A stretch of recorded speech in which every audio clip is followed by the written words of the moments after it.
हिंदुस्तान की जो अभी सरकार है वो हिंदुस्तान को इजराइल की तरह बनाना चाहती है। इजराइल की सरकार यहूदियों का मुल्क कहती है, ये पहले ज्यूइश स्टेट, तो इसमें बाकी जो होंगे उनके जो हक होंगे, उनका जो अधिकार होगा, एक तरह से वो दोयम दर्जे का होगा। यही सपना हिंदुस्तान में है कि हिंदुस्तान पहले एक हिंदू राष्ट्र होगा और बाकी लोग उनके दोयम दर्जे के अधिकार होंगे। तो हिंदुस्तान के लिए, हिंदुस्तान की जो अभी की सरकार है उसके लिए आदर्श राज्य इजराइल है। और सिर्फ बहुत हैरानी नहीं है कि इस सरकार की नीति और इस सरकार का रुख दोनों ही बदल गए। बार बार हिंदुत्व के जो लंबरदार हैं, जो उनका कैडर है, वो एक सवाल सोशल मीडिया पर बार बार उठाता है कि इनका इलाज इजराइल ही कर सकता है। मैंने तो कहा कि इनका सपना इजराइल की तरह बनने का है।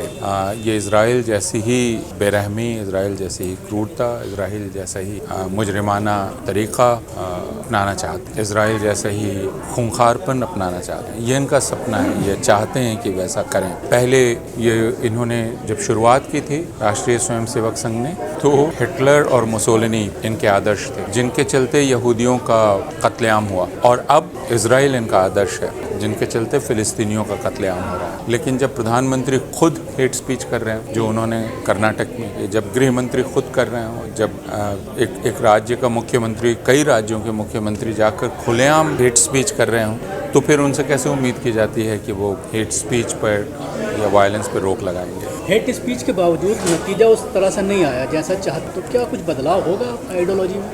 ये कर्नाटक में कई कारणों से हुआ। इस बात को लोगों ने नोट किया है कि 36% जो उनका आधार था वो बना हुआ है। लेकिन यह भी नहीं कहा जा सकता कि जो आधार था उनमें से कई लोगों ने इरादा नहीं बदला होगा। कई कारणों से हुआ, लेकिन इस सबसे बड़ा कारण था वहाँ विपक्ष का यकीन के साथ लड़ना और विचार के स्तर पर भी समझौता नहीं करना। तो यह भी जनता को दिखलाई पड़ना चाहिए कि आप यकीन के साथ इनके खिलाफ खड़े हैं। कोई एक फॉर्मूला नहीं। कर्नाटक एक अलग राज्य है, उसकी परंपरा अलग है, उसका इतिहास अलग है। उसके बावजूद हम जानते हैं कि कर्नाटक में नफरत की जड़ें बहुत गहरी हो गई। इस नतीजे से हम बहुत एक राहत है, लेकिन हम ये नहीं कह सकते कि नफरत ख़त्म हो गई, क्योंकि वो जहर बहुत भीतर तक गया है। वहाँ हिंसा जिस प्रकार होती रही है पिछले 5 वर्षों में, उस हिंसा को हम भूल न जाएं। इस नतीजे के आखिर उस हिंसा में लोग शामिल रहे, उस हिंसा का समर्थन करने वाले लोग वहाँ रहे। तो क्या उम्मीद की जा सकती है कांग्रेस से कि उस पर लगाम लगाएगी जिस तरह से वादा किया गया? देखिए, अब एक ही मांग हिंदुस्तान में की जा सकती है, मुसलमानों की ओर से, ईसाइयों की ओर से, कुछ हद तक दलितों की ओर से भी, कि हिंदुस्तान में कानून का राज कायम होना चाहिए। कि आप मुझे छू नहीं सकते, आप मेरी संपत्ति को नहीं छू सकते, मैं आपका दिल नहीं बदल सकता, अपने बारे में आपका ख्याल नहीं बदल सकता।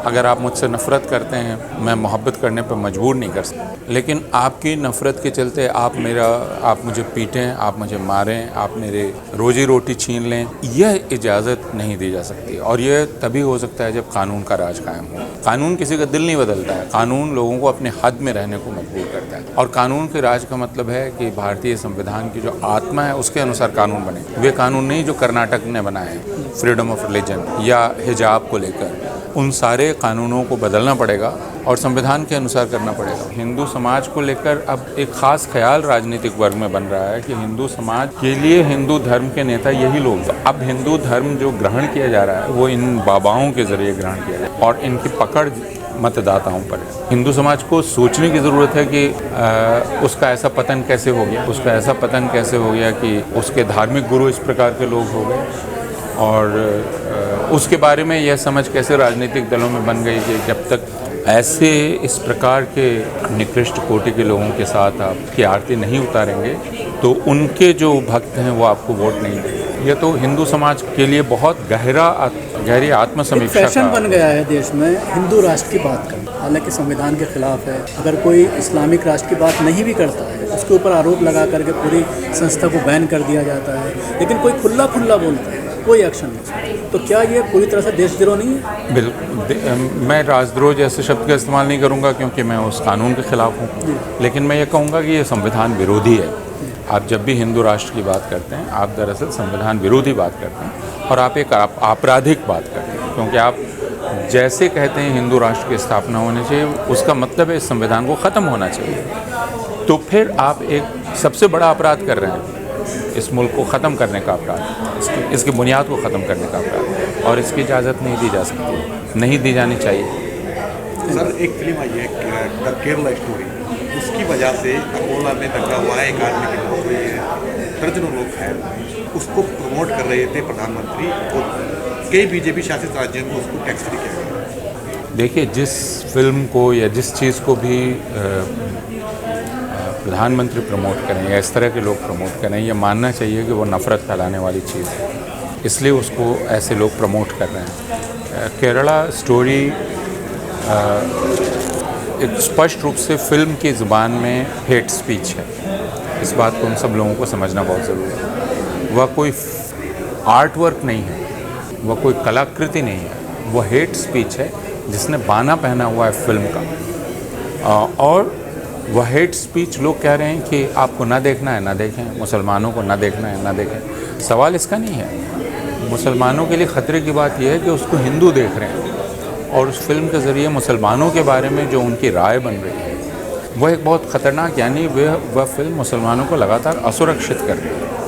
ये इस बात को लोगों को समझना बहुत ज़रूरी है। सवाल उस फिल्म के मुसलमानों के देखने नहीं देखने का नहीं है, उस फिल्म के हिंदुओं के देखने का है, जिससे उनके मन में मुसलमानों के ख़िलाफ़ नफ़रत और बढ़ती है और इसके चलते उनके ख़िलाफ़ हिंसा को वो उचित समझते हैं। ये एक बहुत ख़तरनाक बात है।